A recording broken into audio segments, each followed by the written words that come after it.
with Linda.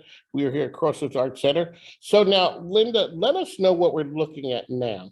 All right, well, for this show, the show is in unfinished business. Actually, it's 3 sections. It's like 3 shows in one. This is the second, and it's all about the Lee Monument. And I went down almost daily to look at what was going on, sometimes at night.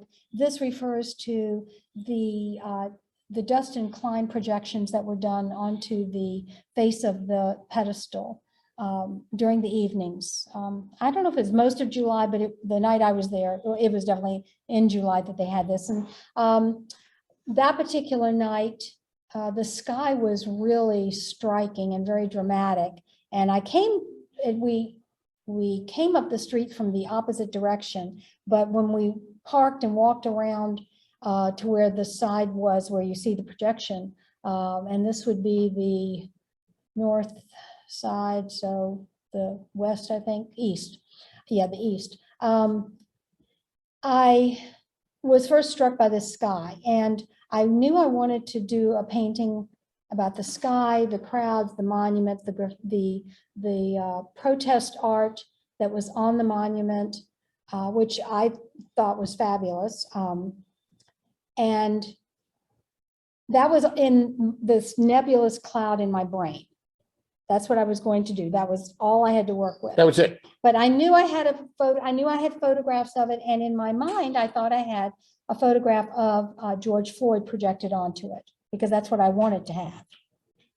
In reality, when I brought out my images to look at them, I realized that that night, Dustin Klein had used John Lewis as the main person. He also had projections of, I think it was Sojourner Truth and some other people, but mostly the main person was John Lewis.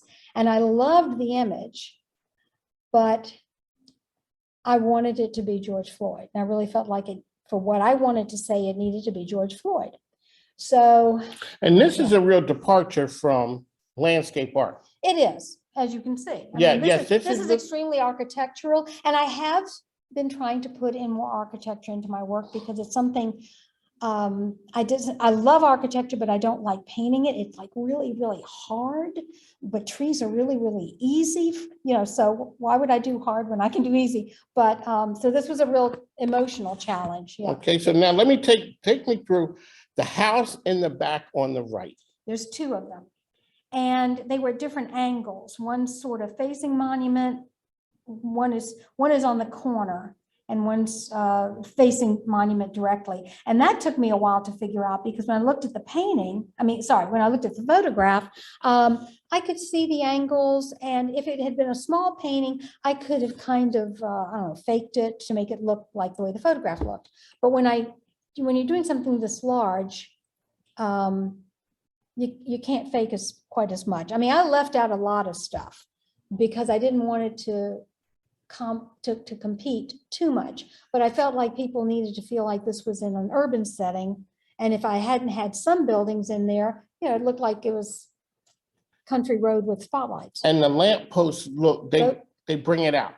Yeah, but I'm trying to remember, because I can't remember. You had the regular street lights, and then you had the lights that were shining on it, which I guess were there anyway. And I couldn't really tell from my photographs if they were added or not. But anyway. When we look at the picture here, we see Black Lives Matter, we see the horse and it's projected up. When we talked, you had said it's not George Floyd crying. Oh, no. Because so my original idea, again, was I'll just make it look like George Floyd's face is projected onto the surface of the pedestal. And the pedestal has these columns. And then there's a center panel in the middle that's dark that describes who the monument is to, and the dates and everything. And that worked fine, actually, when they were projecting the light images onto it. But for the painting, it didn't work. And when I put the columns in, it didn't work. And when I painted them all out, it didn't work. And the only thing I could think was, well, let's just go a little abstract here and kind of make a hint. And yes, it looks like he's crying, but Those are the I can only do so columns. much. Yeah, the columns. So let me ask you, when you're painting those and something doesn't work, how do you change it? I painted over that thing, I don't know how many times. And it's very thin. Now, most of it's done with, no, the sky and the ground, the trees are all done with a palette knife. But the monument itself and the people are done with a brush, which is also a departure because normally I work with a knife exclusively. Okay, so on the mic, we're here with Linda with this unfinished business. And the name of this painting is? Light Show Waiting. Like, Light Show Waiting, yeah. how'd you come up with that name? Well, we were actually waiting for the light show to begin. So this, again, this is a